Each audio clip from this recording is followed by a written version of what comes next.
Whether you've been playing for years or just started a few months ago, here are 25 things you might not know about Minecraft. If you came across activated TNT around, you're in trouble, unless you have an anvil handy. But if you do, it can actually help you out. Just put the anvil right on top of the TNT, and it will contain the explosion inside its metal shell. The anvil is super strong, so anything around it will be safe from damage too. Want to turn a dripstone into a super cool weapon? Here's the trick. Place the dripstone beneath a block. Then when you break its supporting block, use your fishing rod to grab the dripstone. Then you can swing it like a mini catapult and wreck your enemies with it. You might already know about the super rare Pig Step disc, but there's another secret gem hidden in the snapshot 20W22A. When you kill a hoglin, some piglins will suddenly break out into dance. It's a pretty crazy sight. So you want to take down a tough warden with iron golems. That's a big task. First, set up a battle arena, then bring in 8 of those iron giants to face off against the warden. It'll be a real nail biter, but only one of them will survive. The good news is that it is possible. The bad news is it'll cost you 32 iron blocks. The villagers seem pretty laid back, but that's just because they're not feeling rushed. They're just chilling in their natural state. But when the night falls and things get intense, these villagers turn into speedsters. They can move way faster than Steve's sprinting capabilities. If we gave the biggest slime name tags and then kill him, the smaller ones that come from it will still keep his name. This means we could basically create an army of duplicates just by dealing with one big slime. Did you know that there are some super cool secret messages hidden in Minecraft? Take the suspicious stew, for example. It turns out that lilies of the valley are actually toxic in real life.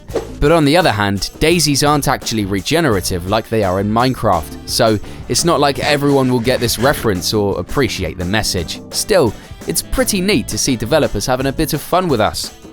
Let me tell you, axolotls are just the most adorable creatures. It's hard not to love them, even when they're slow pace. But here's the thing, when they're attached to something, these slow movers suddenly get a burst of speed. Whether they're on land or in water, it's wild. You know, it's not often you see enemies putting aside their differences and going at it with each other. I mean, sure, you might see skeletons and zombies fighting all the time, but witches? That's a rare sight. But if you did see it, you should bring a lot of popcorn because their fight will never end, since the witches both have healing options and resistances to other splash potions. Believe it or not, there is a way to take down the warden without using special armor or magic. All you need is a strength 2 potion and some basic skills. Simply construct a 3-block tall structure, then focus on hitting the warden with critical hits. And don't forget to keep your hunger levels up so you can heal naturally. That's it. From the 1.15 update, bees have arrived in Minecraft, and that means we could collect honey. But I've noticed something weird. Have you seen how full the honey bottles are compared to the water bottles? They're 4 pixels more to be exact. That's got me thinking, could this be the reason we can't craft water blocks? Playing single player mode can be super intense, but it's all on you. No backup team to help you out. Imagine playing late at night and finding yourself in a tough spot, like getting stuck in the lava. One cool thing about single player gaming is that you can pause the game at any time you want. This can be a lifesaver, especially because when you rejoin, you get fire resistance for a few seconds. Some people might say it's cheating, but I think it's just using an advantage. Pigs and saddles might not be the most obvious choice, but they can actually be super helpful. The thing is, they go through just 1 block wide, which is something horses can't do. So if you're tired of crawling through tight spaces, give pigs and saddles a try. You might be surprised at how easy it makes things. It's not what 𝐈𝐦𝐻𝐸 had in mind, but it's totally possible to saddle a baby strider if you know the right commands. But be warned, if you try to ride it, you're gonna get scorched by lava. When lava and water mix, they usually turn into stone. If you place blocks around the water and put a sign in it, you can actually make lava float above the water. It's a weird trick, but it works. The reason this happens is because lava and signs don't get along. That's how this magic happens. We get this awesome crying obsidian block in Minecraft 1.16. Just head to the resource pack menu and look for something called programmer art. Enable it. The crying obsidian texture will change. showing off its roots from way back in 2011. No matter how many cool things you've done, there's still a limit to how well you can do. But have you ever wondered just how high that limit is? It turns out that by combining a full set of Protection 4 and Feather Falling 4 netherite armor, a Turtle Master Potion with Resistance 4, an enchanted golden apple, and then land on a pad of hay bales, that'll let you survive a fall of 4,504 blocks. But let's be real, all you need is a water bucket to keep you from falling too far. Imagine building a tower with 256 honey blocks and then sliding down the sticky sides all the way from the top to the bottom. It's actually exactly 1 minute and 14 seconds. Pretty neat, right?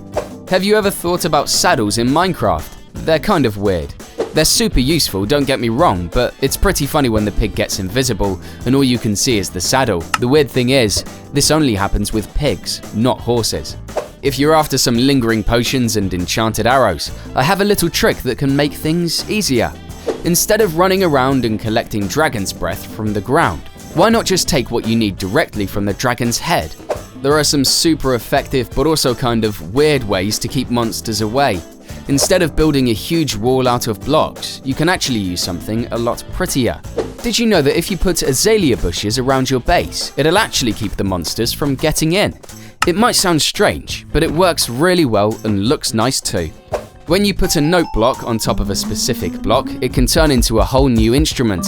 For example, if you stack 2 note blocks together, you can actually create a string-based instrument. The weird thing is, the underlying note block doesn't even make a sound on its own. So why would you do this? It's definitely worth exploring. In vanilla, there are only 3 items obtainable in survival with a magenta-tinted name. These special items are the dragon egg, the enchanted golden apple, and a special banner design. One of these items stands out from the rest, and if you're lucky enough to have all 3, go ahead and show them off. Mojang sometimes introduces new mobs that people have mixed opinions about, like the Phantom and the Glow Squid. They're super polarizing. But it's not just those 2. In fact, there were actually 4 mobs that came from community voting. I guess you could say they're not all total failures. Some people might even like them. On Halloween night, some of the game mobs start wearing these super cool jack-o'-lanterns on their heads. There are even 13 of them that do it. It's a pretty weird sight, but it's a one-time thing every year, so you gotta make sure to check it out. Hey, it looks like YouTube thinks you'll love this video. Why don't you give it a go and see if their suggestion is right on spot? Hope you have an amazing day.